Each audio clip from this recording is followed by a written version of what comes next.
This is our live pre-show. We are streaming on YouTube, and we are posting our final videos, the actual recorded video for the show, not the pre-show, on vimeo.com/channels/techdownover, all one word. So far so good. We're getting more views in 1 week on Vimeo than we do in about, I don't know how long in YouTube. Oh, gee, that's great. But the only thing is we've got to remember is we tend to sort of talk about things in the pre-show and get carried away, don't we? We just forget that we just talk. That's why they have to go see both. Yes, that's right. Well, we could only have the pre-show and delete everything else and force them to. That might be interesting. That's right. We're talking about you, the viewers. Delete the show and keep the before and after. Yeah, that's true. Now, mind you, there's only 3 of you out there. So wherever you are, remember, you have to go to Vimeo now. That's right. Yeah, it's the hordes. The hordes, they're out there. We could phone each one of them up and ask them to watch it and then send them by snail mail a letter to where it is. That we could.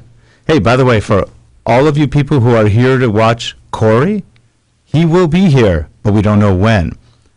He knew the show started at 3 o'clock Pacific time, 6 o'clock Eastern time, and some week in the future in Australia time. However, we don't know when he'll show up because he was running late on an event. So hopefully he'll be here anywhere between now and maybe about 30 minutes. And then we'll have him on for a little bit, and then we'll say, well, that was a good show. See ya. And that's the trouble with when photographers, and that you really can never guarantee your time, because if you've got a particular job, it might go for 3 hours, but then it could go for 6 hours, and you've just got to do what the client wants, don't you? That's true.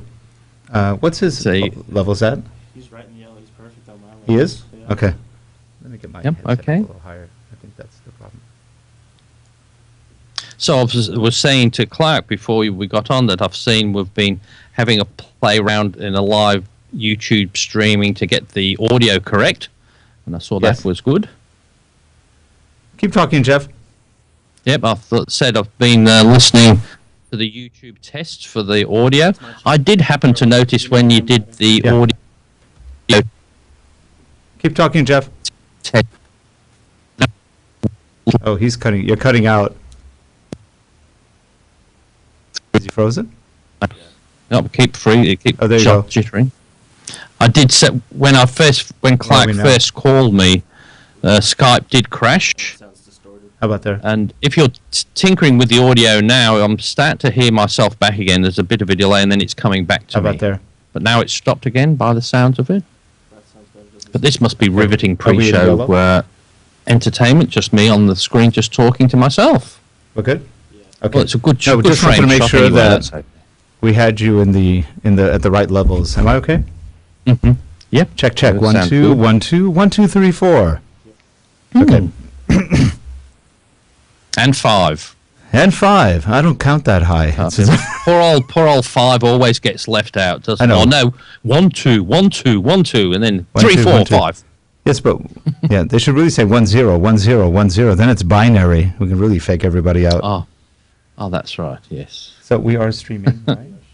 Okay.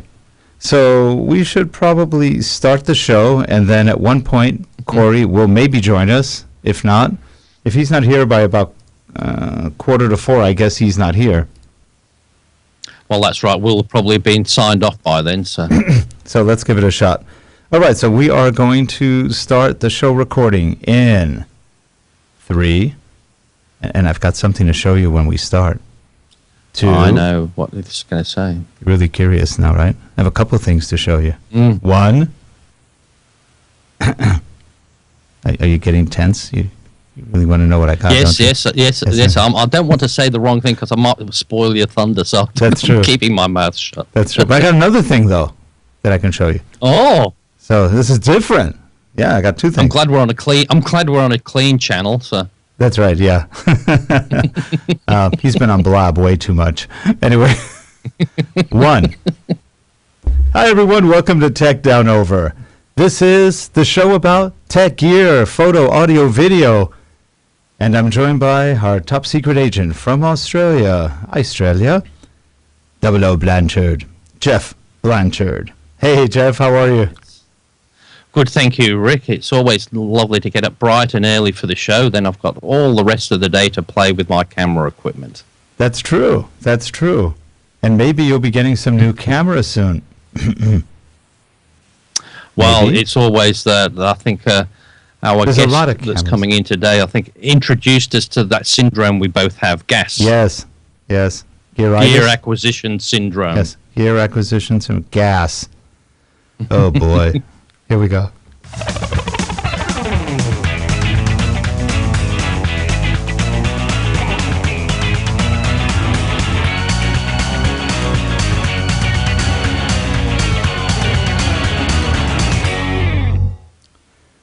And we are back. Do you realize that during that break, we actually head to Australia, LA, and back, and nobody knows it? That's how fast this show goes. Anyway, it's Jeff. just fantastic, isn't it? It is. Now, we've been talking about cameras, and I wasn't going to buy this camera at all. I wasn't ever going to buy a Canon again, No. which is not fair, because honestly, our show is being shot by two Canon XA25s. They're great cameras. I love it. You've got an XA10, which is very good. Yep. I've got two XA10s at home, which we actually have. They really belong here, but we have a small studio at home. And those cameras are great. They're very good. No complaints about the XA10s or 20s or 25. 25 is the SDI version. That's the only difference. Yeah, The XA10 and 20 by itself is an HDMI version. I have a Canon 7D Mark II. I've had the 70D for a long time. And then I developed 80D. I now have a camera that doesn't know how to focus. 80D, like 80. ADD. But anyway. ADD. ADD. ADD. So, we have to pronounce it correctly. ATD. But everybody goes ADD. That's what everybody keeps saying. It would be good. Why didn't they just call it 81 I or know. 82? It'd make Or it even much a easier. 70D Mark II. Yeah. But no, ADD. 80. They just kind of blew that one. ATD. ATD. D. Yeah. See, Nikon AT&T? was smarter. No. Nikon was smarter. They call it a D something or other. So it's always D6, D5, D750. They'll never have an ADD. No. They can't. Comes But out Canon? much quicker for them, for the Nikon. It does. D750. 750D. That's about the same, but and they do that to confuse everybody. Wait a minute. Do you have a Canon or a Nikon? D in front on Canon, D afterwards on Canon. I'm sorry, on Nikon. Nikon is D in front, Canon D behind. ADD. ATD. Well, we were talking about the ADD, ATD, and I was The new thinking, one, anyway. it does look kind of cool, and I do like my 70D. In fact, I went and shot pictures with it the other day, and I was surprised at how good they looked. They looked better than my Panasonic pictures. It is a bigger, it's a 20 megapixel sensor, so they look about as good as the GX8 pictures. Now, there is one big difference. When you look at the Panasonic pictures, which is a newer sensor, and it's a Micro Four Thirds, I think to me and a lot of people, the pictures look sharper, and I think that's a Micro Four Thirds plus. The lenses are fast, I think so too. and they are sharp. Light travels less. It's just very quick and sharp. With the Canon, it looks nice. The colors are different, though. What you see isn't really what you get. You're getting kind of a filter on it, though there's no filter on it. It's a different way of looking at camera, and I think Canon's always been like that. The Panasonics tend to be a little, I'd say, colder, maybe, a little bluer, whereas the Canons are warmer. Would you say that you found that to be that way? Yes, I always use the analogy of the CSI shows, whereas you have CSI New York's always have got a blue tinge, CSI Miami's got the orange tinge, and Las Vegas has a green tinge. Green, yeah. And Money. that's where I associate the different cameras have all that different feeling. It's a bit strange how they all do, but I know Panasonics definitely do have that bluer tinge It is to a little them, don't bluish, they? And yeah. I find the same. No matter how much you try to warm it up, it tends to be bluish. And that's probably the nature of the sensor and the lenses and the way they arranged it. But the Canon's a warmer shot, not as detailed. It's softer. It definitely is softer. But they still look great. It's just a different look. You're not representing exactly what you're seeing, but you're representing something still pretty nice. So I was shooting with the 70D thinking, I do like it. It is a nice camera. It is the a focus, nice camera. There's not a Panasonic that comes close to it in focus. That dual pixel is so darn good. And the Panasonics are good, but they're not as good unless you're doing really good face tracking, but they'll get confused when people cut in front of you. So on the 7D Mark II, which is a great camera, except for one stupid thing Canon did. Now, if you're listening, Canon, pay attention. When you develop a camera with dual pixel focus capabilities and you don't give it a touch screen or a vari-angle screen, that's really stupid. Now, Canon, I love you, but you need to be disciplined. That's really bad. Time out. You need to come back in another year or two when everybody else has got everything you want, and then figure out how to copy it. Because there's no reason why you should be this far behind. I mean, I can't think of any. Can you? I mean, they're a billion-dollar company. You'd think they have vari-angle on the cheaper cameras and on the 7D and 80D. Yeah. Why don't you have it on the bigger ones? Everybody else does. Sony proved you can have a vari-angle LCD display on full-frame cameras, or APS-C for that matter. So Canon. And Nikon, by the way. Hello, Nikon. Hey, you were hiding in the bushes, weren't you? But we know you're there. Nikon, you're screwing up too. You're following your big brother, Canon. One day, Canon is going to shoot you out of its Canon, and Nikon will crash. Both of you are behind. Tisk, tisk. Oh, well, that puts you off from being invited to the next Canon event. Yeah, well, I never get invited anyway, but that's the Ted Donover lecture of the day. Okay. But it is a bit funny that you've got a higher-end full-frame camera that doesn't it has a better focusing system, but doesn't have the touch screen as the 80D does. Right. See this? Oops, I'm looking at the camera, I can't see the screen. I'll look at the screen. Oh. This. Is that what? Yes. This is a new bag. Yes.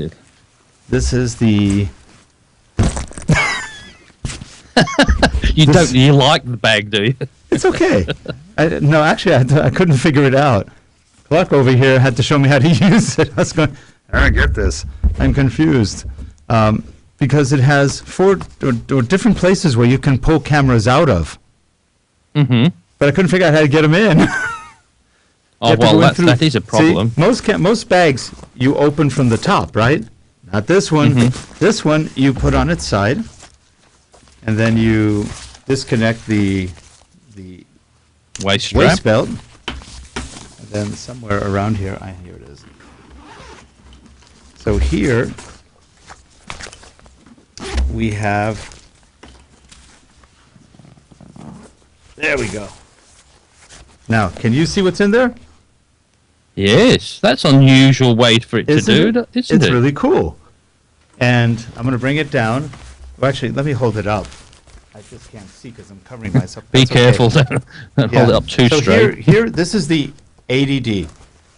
Mm-hmm. This is the, where is it? This is the, oh no, wait a minute, which one's which? This is the 80D? I'm confused. Well, pretend it is. I won't know the difference from here. Yeah. Far right, 7D. This is 7? This is 7. Yep. This is the 7D.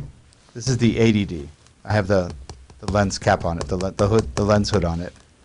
So then from here, I think you can still see this. I can open up the side. It's actually easier when you're not hugging your case.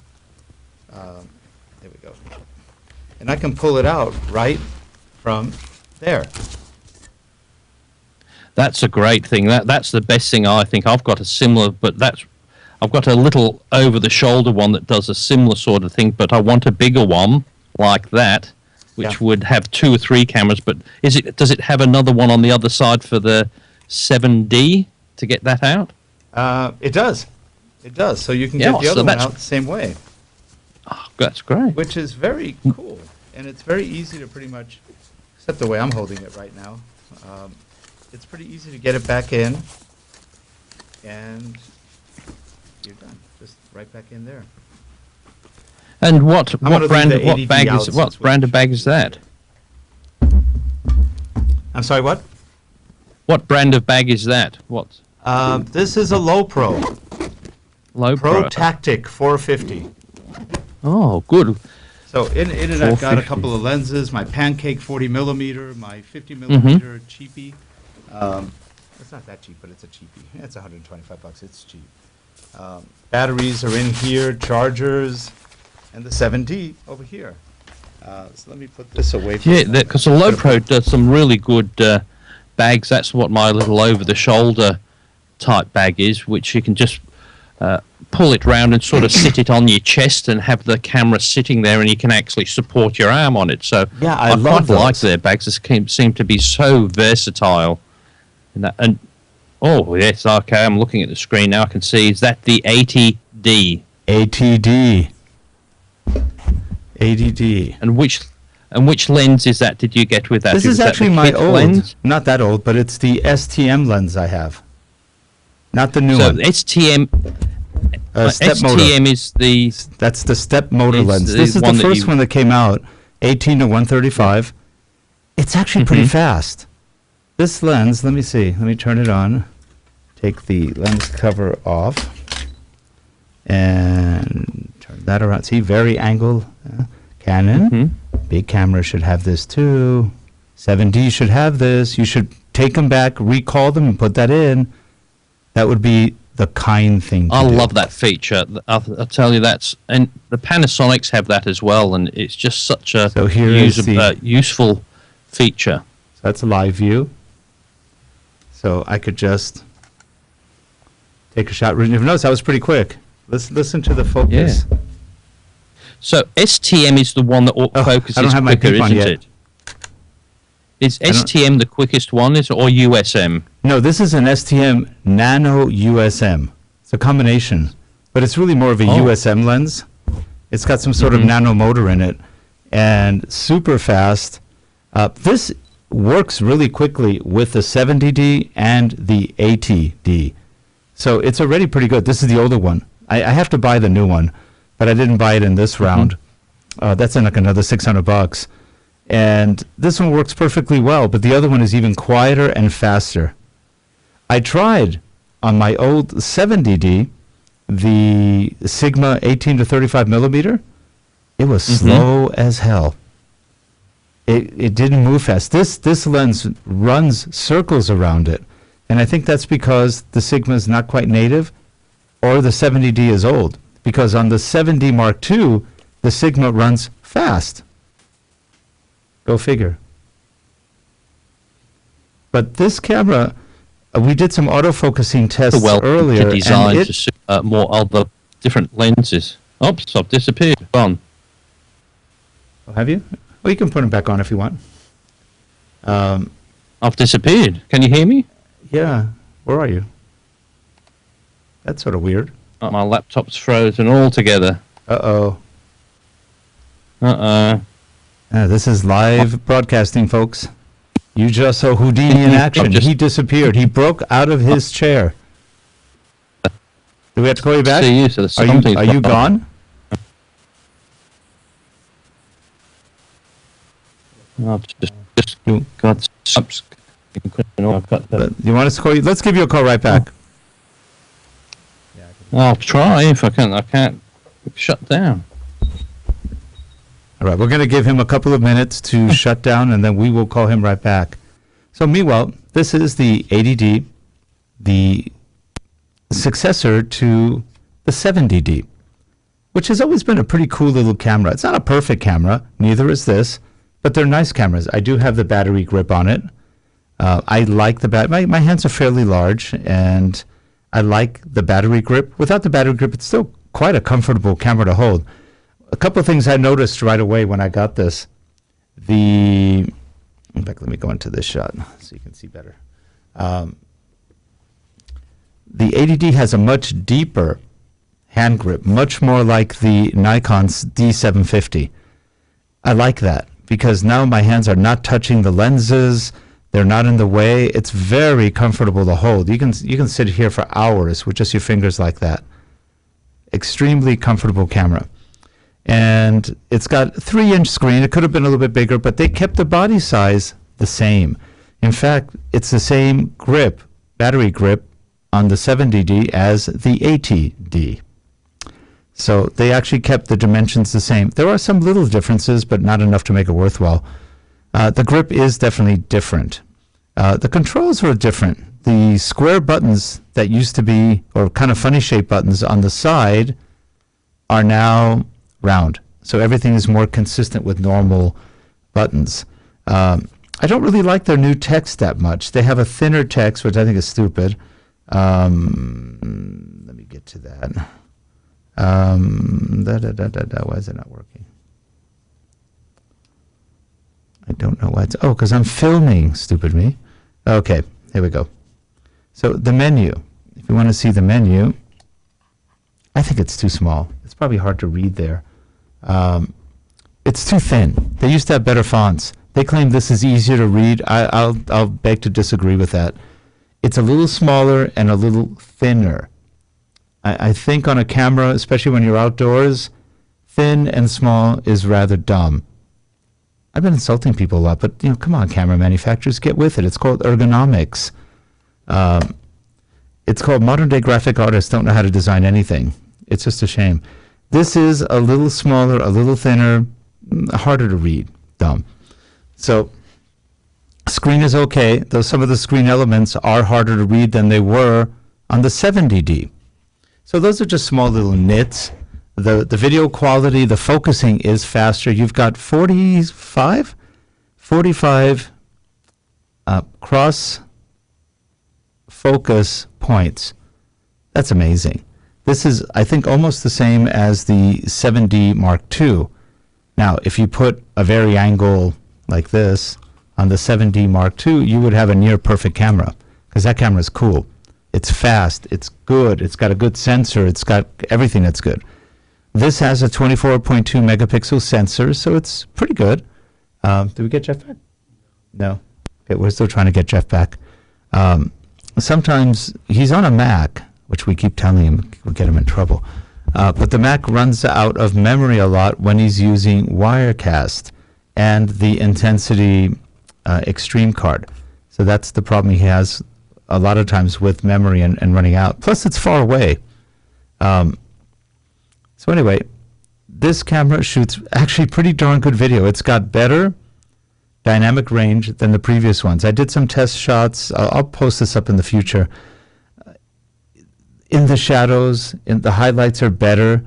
If you're shooting RAW, you can really do quite a bit with it. But even the JPEGs look really good as far as dynamic range. I would say it's better than the 70D. Maybe several stops, maybe 3 stops better of dynamic range. Hard to say. I haven't done enough testing. Low light on this, I don't know yet because I just got it. The 70D isn't bad. This seemed okay. I took some shots in the dark earlier, and they actually came out okay. So it's a nice camera. I still have my Panasonics. I've got 3 Canons, the 70D, the 7D Mark II, and now the 80D, plus a power shot or two. I've got several Panasonics, the GX8, the GH4, the venerable GH4, which is a great camera, and the HCX 1000, which is a professional camcorder. Not bad. I think the sensor is too small on it. And then I've got 3 Nikons, the 2D 750s and 1 D810, and those are also very good for video work. They shoot beautiful video, actually, very clean. I don't know yet what's better, the Canons or the Nikons. They really both shoot pretty nice video. Focusing isn't bad on the Nikon, but I think it's still actually better on this. And with the Nikon, there's another benefit, or non-benefit. You don't have touch screens at all. Dumb. Dumb, dumb, dumb, dumb. Dumb, dumb, dumb, dumb, dumb. Okay. Anyway. But this is a beautiful little camera. I like it. I still have, I've only gotten it like 3 hours ago, haven't done much with it. So I will learn more on this weekend since we're on a Friday right now. So I'll put this away for the time being. Any luck with Jeff?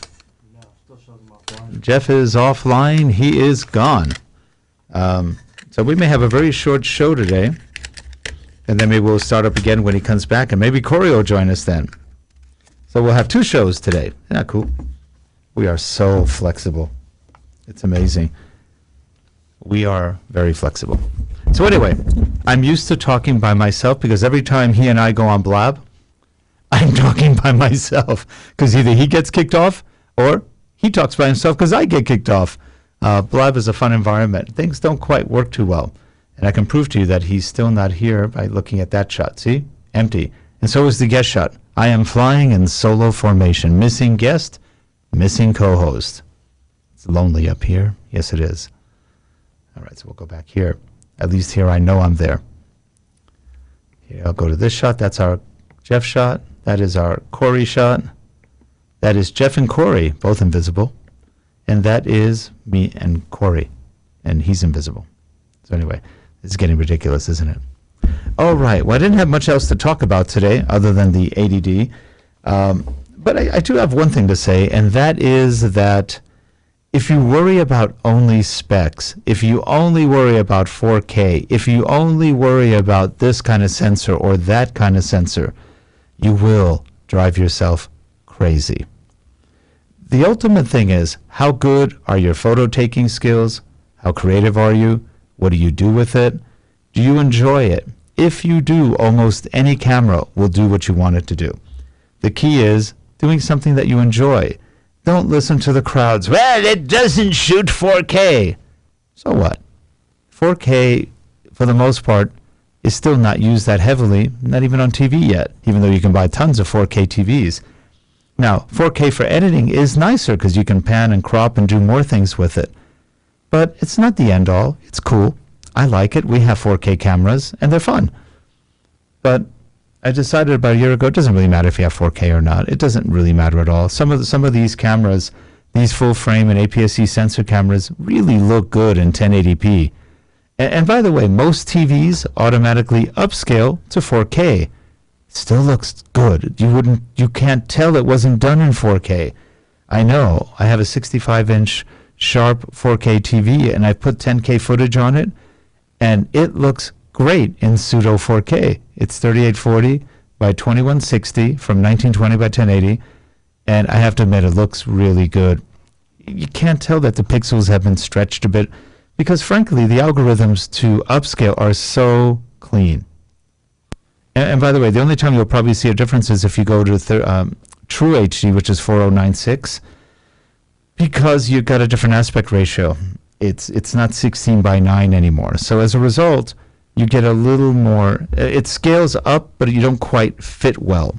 So you tend to not look as good.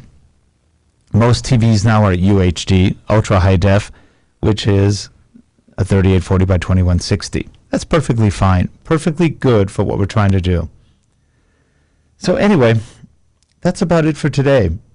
We've had other things to talk about, but with Jeff not here, I don't know what he wanted to talk about. We're going to see if we can get him back on and then start a new show with Corey Benoit from Famous Media. If you know Famous Media, you know Corey. So anyway, I'm going to shut this one down now. I'll say goodbye for Jeff too. Goodbye, Jeff. Okay, that's 2 of us. There we go. All right, we'll see you guys next week on Tech Downover. Have a good one, everyone. Bye-bye.